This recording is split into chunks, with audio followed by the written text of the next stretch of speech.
I get a knock at the door, and here, two guys in a suit. I'm from the FBI. The first thing I have to say is, what took you guys so long? I told them the truth. I was going to make my own IED, and I was going to set across the Islamic Center over in a bank's parking lot, and I was going to dial it in and just watch the show. Growing up, I saw a movie, and it was Rambo.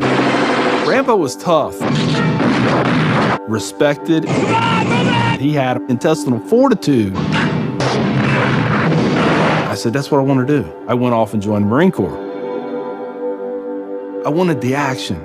The first time I got shot at, I remember looking at my watch and I says, man, this time last year I was in English class.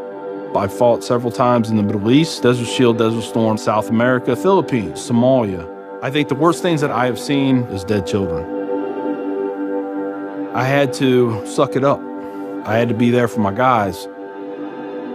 Each one of those teardrops stands for a confirmed kill. I stopped adding after 26. Where I was taught, Marine Corps, just own it and then let it go. But there comes a time when there's too much of that, and you can't turn it off anymore. I want you to give me a window into your state of mind at that time.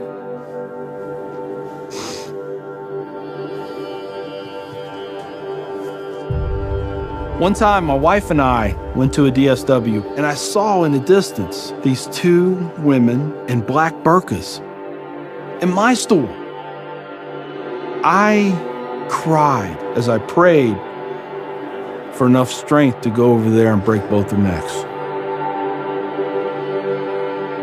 I was just angry. I was just full of hate, and it just fed off itself. At that point, I was drinking a half-gallon of vodka every 2 days. I had devised a plan, create my own IED, homemade bomb, and I was going to set it off right outside the Muncie Islamic Center. 200 plus killed or injured. That was the plan. I saw an opportunity to do one last thing for my country. This was my rationale. I knew I would end up in a federal prison with a needle in my arm. I didn't care. My hatred of Islam, it was the only thing that was keeping me alive. So one day my daughter comes home, second grade maybe.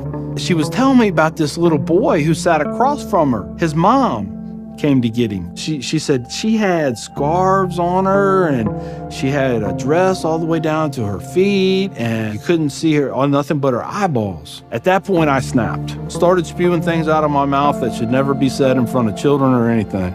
She didn't say anything. It was the look on her face. I remember my daughter looking at me like I was absolutely the craziest person on the face of the earth. She was my little buddy. She used to say we were road dogs. I know I saw it in her eyes. I made her question that love. And that's when a light bulb came on. I decided to give the people of this community one more chance. So I went to the Islamic Center, see a gentleman in the shoe room taking off his shoes. He looks at me and he smiles. He said, "Can I help you?" And I said, "Yeah, I want you to teach me about Islam." So he went and he gave me a Quran. "Read this. Come back when you have questions."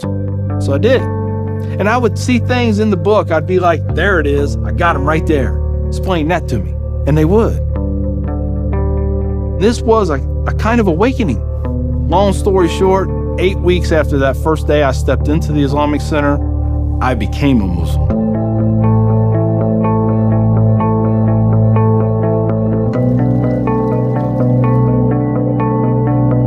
I'm a Muslim, a veteran, and a proud American.